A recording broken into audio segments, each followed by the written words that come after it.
Hello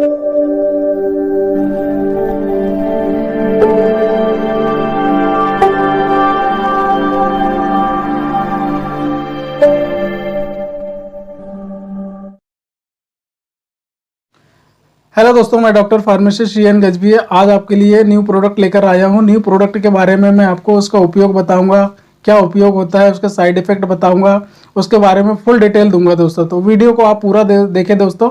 new product के बारे में आपको पूरी जानकारी दूंगा दोस्तों। हेपेटाइटिस लीवर से जुड़ी एक बीमारी है जिसमें लीवर में सूजन आ जाती है। इसके कारण को जाने तो लीवर में वायरल इन्फेक्शन हो जाना, व्यक्ति का अत्यधिक रूप में शराब का सेवन करना तथा ऑटो इम्यून सिस्टम के कारण, ठीक है दोस्तों, यह बीमारी हो जाती है। यह बीमारी होने पर कुछ सामान्य लक्षण दिखाई देते हैं, जैसे कि बुखार आना, थकावट होना, पेट में दर्द, उल्टियाँ, खून की कमी, भूख नहीं लगना, त्वचा तथा आंखों का पीला हो जाना जिसे हम पीलिया जॉन्डिस कहते हैं, हरे रंग की पेशाब आना, यह सब लक्षण दिखाई देते हैं। ठीक है दोस्तों, अगर हम हेपेटाइटिस जो बीमारी है उसके प्रकार को जाने तो यह अलग अलग 5 प्रकार की होती है, जिसमें hepatitis A, hepatitis B, hepatitis C, hepatitis D तथा हेपेटाइटिस ई। इनमें हेपेटाइटिस ए तथा हेपेटाइटिस ई दोनों ही कंटामिनेटेड वाटर तथा फूड से तथा सफाई की कमी के कारण यह सब फैलते हैं। यह सब संक्रामक रोग के अंतर्गत आते हैं। हेपेटाइटिस बी तथा हेपेटाइटिस सी यह इन्फेक्टेड ब्लड के कांटेक्ट में आने के कारण यह फैलता है, जैसे कि इन्फेक्टेड निडल से, इंस्ट्रूमेंट से और इन्फेक्टेड पर्सन के साथ शारीरिक संबंध बनाने से, क्योंकि हेपेटाइटिस बी तथा सी के वायरस सीमेन और वेजाइनल सिक्रेशन दोनों में ही पाए जाते हैं। ठीक है दोस्तों, इन सभी में से हेपेटाइटिस बी और हेपेटाइटिस सी सबसे ज़्यादा खतरनाक माने गए हैं।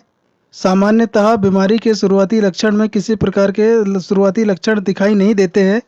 इसी कारण से यह बीमारी बहुत ही ज़्यादा फैल रही है, क्योंकि मरीज अनभिज्ञ रहते हैं। जब मरीज में कोई लक्षण दिखाई देते हैं तो वह डॉक्टर के पास जाते हैं, तो डॉक्टर के द्वारा सबसे पहले हेपेटाइटिस बी के कंफर्मेशन के लिए सबसे पहले क्या है दोस्तों, कुछ जांचें कराई जाती है, जिनमें दोस्तों LFT टेस्ट कराया जाता है, लीवर फंक्शन टेस्ट, अल्ट्रासाउंड। ठीक है दोस्तों, तथा इसमें अल्ट्रासाउंड जो सोनोग्राफी बहुत ही ज़्यादा महत्वपूर्ण है, बहुत ही ज़्यादा प्रमुख है, तो इनका ये जांचें कराई जाती है। इसकी रिपोर्ट देखने के बाद ही डॉक्टर के द्वारा मरीज को दवाइयाँ दी जाती है। इसकी रिपोर्ट में डॉक्टर क्या देखते हैं, उसको कैसे चेक करते हैं, यह सवाल आपके दिमाग में ज़रूर से आया होगा। अब बात करते हैं दोस्तों कि हेपेटाइटिस बीमारी में क्या ट्रीटमेंट दिया जाता है। तो इस बीमारी में सबसे पहले दोस्तों जो मरीज को सबसे पहले कंप्लीट ब्लड रेस्ट करना चाहिए। डाइट में ऐसा खाना खाए जिसमें बसा फैट नहीं हो, ठीक है दोस्तों, तथा हल्का खाना दे जो आसानी से पच जाए, और लीवर को नुकसान पहुंचाने वाली दवाइयां नहीं देनी चाहिए, जिसकी लिस्ट आप स्क्रीन पर देख पा रहे हैं। यह कुछ दवाइयां हैं जो लेने पर हेपेटाइटिस टॉक्सिक करती है, मतलब कि दोस्तों लीवर को नुकसान पहुंचाती है। और अगर दोस्तों यह दवाइयाँ आपको चल रही है तो अपने डॉक्टर को ज़रूर सोचना दे इन दवाइयों के बारे में, जिससे कि दोस्तों आवश्यक दवाइयाँ इन दवाइयों के साथ में आपको दी जाए।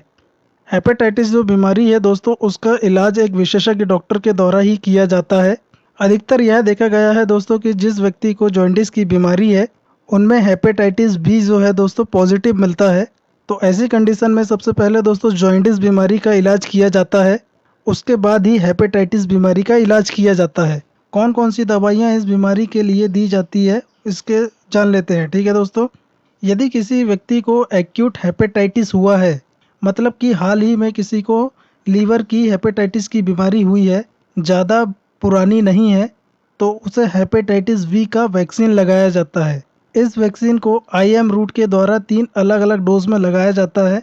पहली डोज पहले ही दिन लगाई जाती है, दूसरी डोज जो है दोस्तों 6 महीने के बाद लगाई जाती है, और तीसरी डोज जो है दोस्तों वो 5 साल के बाद लगाई जाती है। ठीक है दोस्तों, और दोस्तों इस मरीज को लगातार 6 महीने तक इसेंशियल फॉस्फोलिपिड के साथ विटामिन्स की जो कैप्सूल्स होती है वो दी जाती है, लगातार 6 महीने तक दी जाती है। ठीक है दोस्तों, इस कैप्सूल को जो है दोस्तों प्रतिदिन एक दिया जाता है।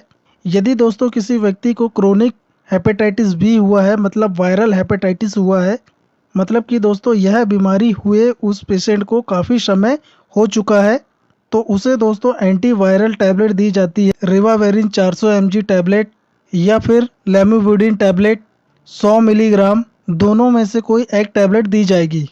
इसे प्रतिदिन एक देकर लगातार 1 साल तक दिया जाता है। और इंजेक्शन जो है दोस्तों इन्फोफेरॉन अल्फ़ा 30 मिलियन प्रत्येक हफ्ते एक, लगातार 16 हफ्ते तक दिया जाता है।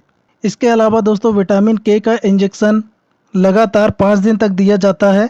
इसके अलावा दोस्तों कुछ मेडिसिन, कुछ दवाइयाँ भी है जो सिम्टोमेटिक आधार पर दिया जाता है, जैसे कि ओमेप्राजोल कैप्सूल। इसे प्रतिदिन सुबह शाम खाना खाने के आधा घंटा पहले लेने की सलाह दी जाती है।